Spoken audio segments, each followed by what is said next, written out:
ಅವರು ಈ ಕಬ್ಬಿನ ಯೋಗ್ಯ ಬೆಲೆಗಾಗಿ ನಿರಂತರ 15 ದಿನ ಪ್ರತಿಭಟನೆಯನ್ನ ನಡೆಸಿದ್ರು. ಆದರೆ ನವೆಂಬರ್ 13ನೇ ತಾರೀಕು ಈ ಪ್ರತಿಭಟನಾ ನಿರತರು ಗೋದಾವರಿ ಸಕ್ಕರೆ ಕಾರ್ಖಾನೆಗೆ ಮುತ್ತಿಗೆ ಹಾಕೋದಕ್ಕೆ ಅಂತ ಹೋಗಿರ್ತಾರೆ. ಈ ವೇಳೆ ಕಲ್ಲು ತೂರಾಟ ಸಹ ಆಗುತ್ತೆ. ಕಬ್ಬು ತುಂಬಿದ ವಾಹನಕ್ಕೆ ಬೆಂಕಿಯನ್ನು ಸಹ ಇಡಲಾಗುತ್ತೆ. ಈ ಪ್ರಕರಣಕ್ಕೆ ಸಂಬಂಧಪಟ್ಟಂತೆ 3 ಪ್ರತ್ಯೇಕ ಎಫ್ಐಆರ್ ಅನ್ನು ದಾಖಲು ಮಾಡಲಾಗಿದೆ. ಈ ಕುರಿತ ಒಂದು ವರದಿ ಇಲ್ಲಿದೆ.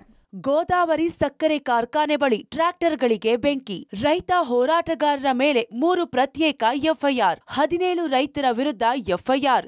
10 ಜನರ ಬಂಧನ. ಬಂಧಿತರ ಬಿಡುಗಡೆಗೆ ಆಗ್ರಹಿಸಿ ಮತ್ತೆ ಹೋರಾಟ. ಮುಧೋಳ ನಗರದಲ್ಲಿ ಕಬ್ಬಿನ ಕಿಚ್ಚು ಇನ್ನೂ ಆರಿಲ್ಲ.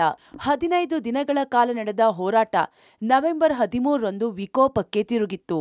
ಮುಧೋಳ ನಗರದಲ್ಲಿ ಟ್ರ್ಯಾಕ್ಟರ್ ರ್ಯಾಲಿ ಮಾಡಿದ ರೈತರು ಗೋದಾವರಿ ಸಕ್ಕರೆ ಕಾರ್ಖಾನೆಗೆ ಮುತ್ತಿಗೆ ಹಾಕಲು ಹೊರಟಿದ್ರು.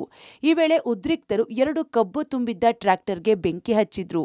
ಗೋದಾವರಿ ಕಾರ್ಖಾನೆ ಆವರಣದಲ್ಲಿನ 20ಕ್ಕೂ ಅಧಿಕ ಟ್ರ್ಯಾಕ್ಟರ್ಗಳಿಗೆ ಬೆಂಕಿ ಇಟ್ಟಿದ್ರು.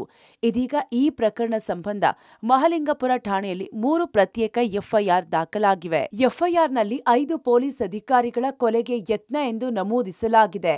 ಮಹಲಿಂಗಪುರ ಪಿಎಸ್ಐ ಕಿರಣ ಸತ್ತಿಗೇರಿ ದೂರಿನ ಮೇರೆಗೆ ಎಫ್ಐಆರ್ ಆಗಿದೆ. ಕರ್ತವ್ಯ ನಿರತ ASP Mahanteshwar Jiddi, Banahatti CPI HR Patil, Shivananda Singanavar ಕೊಲೆ ಮಾಡಲು ಯತ್ನಿಸಿದ್ದಾಗಿ ದೂರಿದ್ದಾರೆ. ಪ್ರಭು ತಂಬೂರಿ, ಯಂಕಪ್ಪ ಕೇದಾರಿ, ವಿಠಲ ಹೊಸಮನಿ, ದಸ್ತಗಿರಿ ಸಾಬ್ ನದಾಫ್, ಶಿವಲಿಂಗ ಶಿಂದೆ ಸೇರಿದಂತೆ 150 ಜನರ ಹೆಸರನ್ನ ಎಫ್ಐಆರ್ನಲ್ಲಿ ಉಲ್ಲೇಖಿಸಲಾಗಿದೆ. ಪೊಲೀಸರ ಕರ್ತವ್ಯಕ್ಕೆ ಅಡ್ಡಿ, ಕಲ್ಲು ತೂರಾಟ, ಪೊಲೀಸ್ ವಾಹನ ಜಖಂಗೊಳಿಸಿದ ಆರೋಪ ಕೂಡ ಇದೆ. ಹೋರಾಟದ ಮುಂದಾಳತ್ವ ವಹಿಸಿದ್ದ ರೈತರ ಮೇಲೆ ಎಫ್ಐಆರ್ ಆಗಿದೆ. ರಾಜ್ಯ ರೈತ ಸಂಘದ ಜಿಲ್ಲಾಧ್ಯಕ್ಷ ಬಸವಂತಪ್ಪ ಕಂಬಾಳೆ ಸೇರಿದಂತೆ 17 ಜನರ ವಿರುದ್ಧ ಎಫ್ಐಆರ್ ಆಗಿದೆ. ಈ ಮಧ್ಯೆ ಕಿಡಿಗೇಡಿಗಳ ಕೃತ್ಯ ಎಂದು ಸಕ್ಕರೆ ಸಚಿವರು, ಬಾಗಲಕೋಟೆ ಉಸ್ತುವಾರಿ ಸಚಿವರು ಹೇಳಿದ್ದಾರೆ.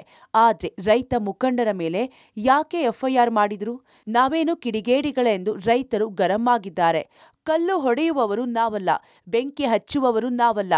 ರೈತರಿಗೆ ನ್ಯಾಯ ಕೊಡಿಸುವ ಹೋರಾಟ ಇದು ಅಂತ ಕಿಡಿಕಾರಿದ್ದಾರೆ. ಕೇಸ್ ಎಲ್ಲ ಕ್ಲೋಸ್ ಮಾಡಿ ಅದು ಯಾರ ತಪ್ಪು ಏನು ಪ್ರತ್ಯಕ್ಷ ಹೇಳ್ಬೇಕು. ನಮಗ ನಾವ್ ಅದ್ ತನಿಖೆ ಆಗ್ಲದ, ನಾವ್ ಏನ್ ಮಾಡಿದೆ ಅಂತ ಗೊತ್ತಾಗ್ಬೇಕಲ್ಲ.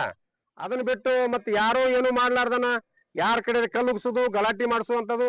ಈಗ ಉದಾಹರಣೆಗಳು ಹೇಳಿದಿಲ್ಲ, ಕಾರ್ಖಾನೆಗಳು 2 ಕಾರ್ಖಾನೆ ಹೋಗಿದ್ವಿ ನಾವು, 3 ಕಾರ್ಖಾನೆ ಹೋಗಿದೀವಿ.